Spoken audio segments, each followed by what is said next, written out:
Burhan. Burhan, 23 tahun. Umur 23 tahun. Sekarang saya juga bekerja di Australia. Oke. Ya. Sebenarnya saya cuman sementara di sini. Jadi sekitar 1 tahun 2 bulan lagi visa saya habis. Oke. Nah, untuk keuangan saya memiliki saham sekitar 35 juta. Dan itu sangat acak karena saya kayak gambling gitu. Oh, saham apa ini? US, Indo, Australia? Saham Indo. Oke. Oke. Kemudian saya punya dana darurat ini sebenarnya untuk S2 nanti di Australia. Oke. Sebesar 375 juta. Oke. Nice. Kemudian saya juga punya di rekening itu sekitar 170 juta. Nice. Nah, pertanyaannya adalah saya itu kan ingin menjadi student di sini. Ya. Kira-kira setelah visa saya habis, setelah saya hitung-hitung, saya akan memiliki 1,3 M lah. Sedangkan studentnya membutuhkan biaya 500 juta. Oke. Rencana Oke. saya adalah mungkin saya juga investasi di kripto sebelumnya. Nah, rencana saya di tahun depan pas visa saya habis, kemungkinan saya mempersiapkan dana dingin untuk investasi kripto sebesar 500 juta. Nah, 500 juta untuk kuliah, 500 juta untuk kripto. Sedangkan 200 jutanya adalah biaya hidup untuk ya dana apa aja. Oke. Nah, yang pertanyaan saya apakah saya biarkan saja duit kripto dan untuk kuliah ini di tabungan atau saya taruh di emas atau RDPU? Oke. Jawabannya gini, kalau biaya kuliah kamu ini jadi jangan disamain ya, posnya berbeda nih sama dana darurat. Exactly. Jadi biaya untuk kuliah kamu itu harusnya kamu taruh di RDPU udah pasti. Kamu taruh US Treasury ya kalau bisa. Oke. Jadi rencana saya ya. Oke. Rencana saya emas atau RDPU. Jadi kalau lihat dari situasi sekarang lebih mending RDPU atau emas dalam setahun ke depan? Sudah pasti RDPU karena RDPU gua tahu yielding 5% tahun depan. Iya. Kalau emas Belum gua tentu nggak naik. tahu belum tentu naik atau bisa turun. Jadi jawabannya sudah pasti 100% money market. Tapi kan nggak harus money market, kamu bisa cari US Treasury juga bisa kan dibeli. Oke. Kamu cari yang cash yielding 5% aja sesuai dengan ini apa? Risk free rate-nya. Jadi kamu cari yang yielding US Treasury, ya itu semuanya di situ aja. Semuanya parkir situ, tapi itu bukan dana darurat loh, itu dana untuk kamu pendidikan loh. Bener. Jadi kamu pisah lagi tuh, kamu belum punya dana darurat berarti. Iya. Sebenarnya ini sih pendidikan ini plan B saya. Jadi plan Udah A fix itu atau belum nih? kemungkinan- Itu duit Ya, dapat belum. dari mana, Burhan? Dari keluarga Jadi, kah atau kalau dari kamu sendiri? dari bekerja di Australia. Selama Jadi berapa saya lama? bisa menabung itu setelah saya udah bekerja di sini satu tahun lebih, hampir 2 tahun. Oke, ada beasiswa nggak kira-kira biar kayak free itu biaya Kalau pendidikannya? dilihat dari kemampuan saya itu saya udah realistis aja, jadi mending yang pasti-pasti aja. Tapi Oke. kenapa kamu mau S2 kalau kamu tahu nggak jago di pendidikan? Nah, untuk S2 ini sebenarnya saya mengincar visa setelah kelulusannya. Jadi setelah saya hitung, saya bisa bekerja 2 tahun, diizinkan bekerja setelah lulus. Oke. Itu saya bisa mendapatkan sekitar 1 M lebih, nabung 1 M lebih setelah 2 tahun bekerja di sana. Oh, dia mau di S2 biar bisa dapat pekerjaan, bisa dapat visa, bisa tinggal di sana juga. Oke. Jadi kamu Strategi ya. kamu mau nggak mau ada investasi. chance balik ke sini kan berarti itu? Iya, berarti mau di sana dia. Sebenarnya ada. Oke. Kalau saya udah mencukupi, misal udah dapat 3 M, saya akan pulang ke Indonesia. Oke. Oke. Jadi kamu mau berinvestasi ke pendidikan kamu supaya bisa earnings power-nya meningkat begitu? Betul. Seberapa ngaruh kalau itu di di Aussie dengan kayak kamu punya degree ya, master ya, kita ngomong. Seberapa ngaruh ke kamu dapat kerjaan di sana? Sebenarnya saya bukan nyari master degree-nya, saya cuma nyari izin Visanya? tinggal untuk bekerjanya itu. Iya, betul. Oh. Gak ada cara alternatif lain ya buat cari visanya selain kuliah? Yang paling gampang itu sih. Ya bekerja juga bisa kan? Visa gitu kan? fokus kerja gitu kan sama nabung tanpa kamu kayak bayar Ya. 500 juta buat kuliah. Tapi itu preferensi dia ya. Mungkin kita jawab dari aset alokasinya aja, Bro. Ya. Kuliahnya apa? Bentar. Saya berencana ambil electrical engineer. Oh, teknis Oke. ya. Jadi bisa kamu dapetin ya leverage buat dapet kerjaan juga kan. Iya. Oke. Itu kalau itu Make fair. sense. Make Kalau itu sense. ambil kuliahnya fair. Iya. Kamu tabung di RDPU ya atau di US Treasury untuk dana kuliah kamu. Selanjutnya dananya apakah kamu pekerjaan untuk kripto? Kalau kamu electrical engineering kamu kerjanya misalnya di robotics nanti ke depannya. Kita nggak tahu ya kamu mau ngapain dengan ambil electrical engineering ya. Ya.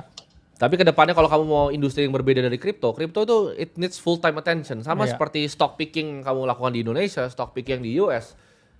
It takes a lot of time untuk kamu bisa analisa suatu emiten, Setuju? analisa suatu koin. Itu kayak lihat perusahaan tuh lama ya. Gue sama Bro Kakak analisa satu perusahaan tuh bisa sebulan. Untuk ngeliatin bahwa apakah ini oke nggak nih Ya. gitu. Jadi kalau kamu nggak punya waktunya ya back to basic gitu. Karena beating the market tuh lebih sulit loh. Banyak orang kira mereka bisa beat the market. Tapi kalau disuruh mereka lari sama Usain Bolt mereka rasa nggak mau. Lu ngalahin market S&P 500 tuh lebih susah dibanding lu ngalahin Usain Bolt. Ya mungkin jangan Usain Bolt dulu bro, suruh lari sama ISO speed dulu mungkin. Iya. Itu tapi sebenarnya sulitnya ya. Sulitnya lawan S&P itu kayak lawan Usain Bolt sebenarnya. Nggak bisa gitu. Lu udah dalam 20 tahun kemungkinan kalah tinggi sekali. Jadi fokus di apa yang kamu bisa tingkatin skillnya, earnings power-nya tingkatin, investasi di otomisasi, balik lagi. Kamu juga suka kripto, kayaknya kamu bisa barbel lah, kamu masih muda. Ya. Boleh lah bro di barbel 50-50 juga boleh.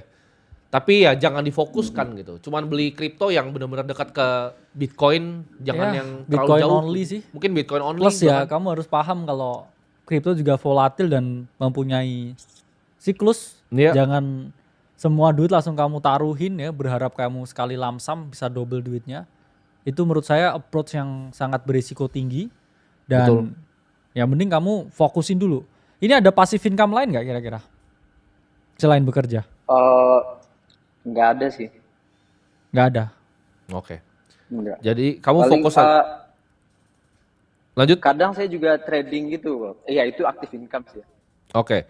Gini, kalau kamu trading itu adalah active income. Tapi apakah kamu jadi trader di trading biasa Goldman Sachs atau JP Morgan? Kalau enggak ya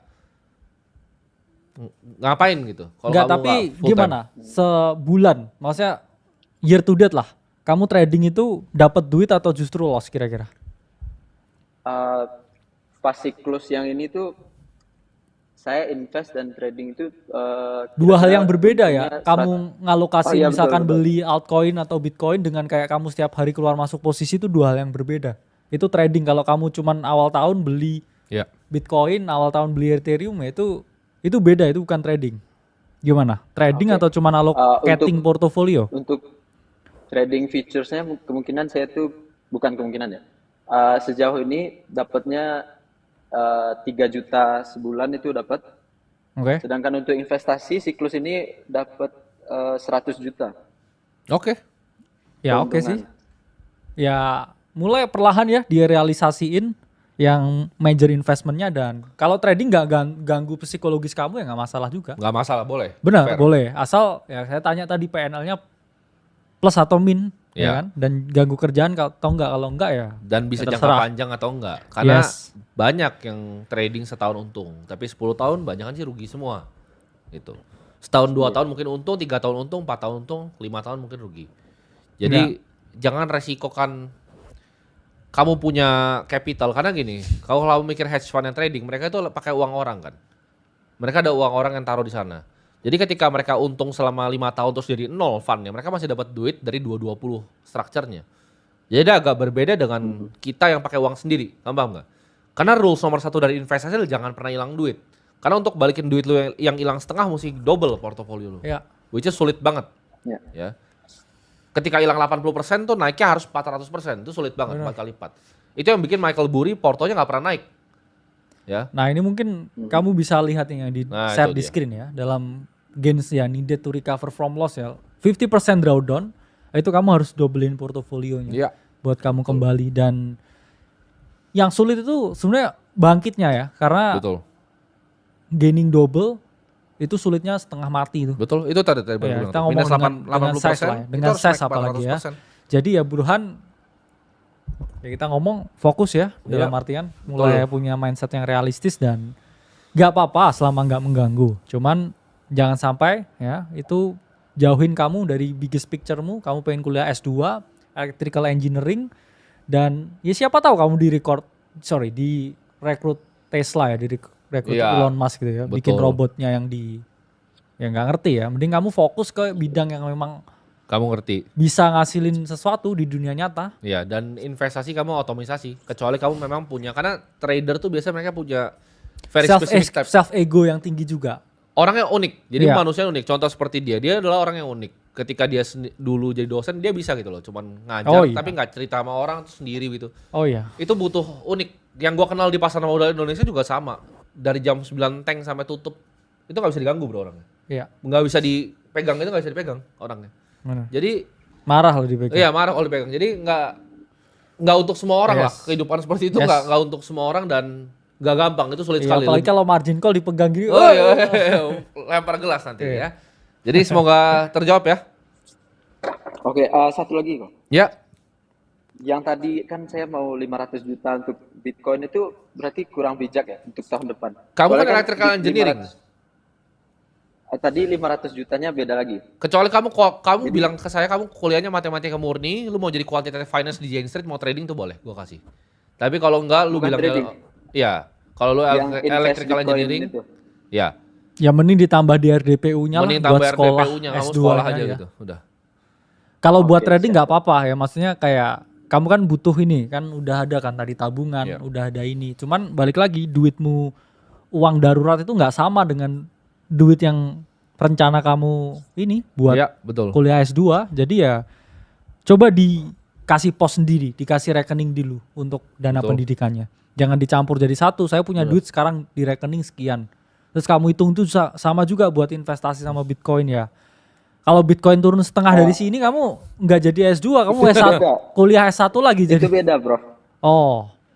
Jadi 500 juta untuk dana pendidikan, 500 untuk adlin Bitcoin. Kayak udah hilang nggak apa-apa gitu. Ya nggak apa-apa karena sekarang. Nanti kalau udah, ya kalau nggak apa-apa sini 250 juta transfer saya coba. Kalau nggak apa-apa hilang kan katanya. Itu jelek tuh, itu kata-kata jelek di investasi itu, nggak apa-apa hilang. Rule nomor 1 investasi, jangan pernah hilang duit. Bener. Ya mending ini dikirim-kirim ke chat di sini ya mungkin. Sejuta. Oke, jadi jawabannya kamu fokus ya. Kecuali kamu kerja di Jane Street, jangan. Ya nggak apa-apa lah kalau gatel ya kadang trading, tapi ya jangan 500 juta lah. 5% lah. 100 juta oke lah ya. 100 juta oke lah buat tradingan bulanan, cuman ya sisanya coba ditabung dulu dana darurat sama dana pendidikannya dulu. Ya, oke. Oke, siap.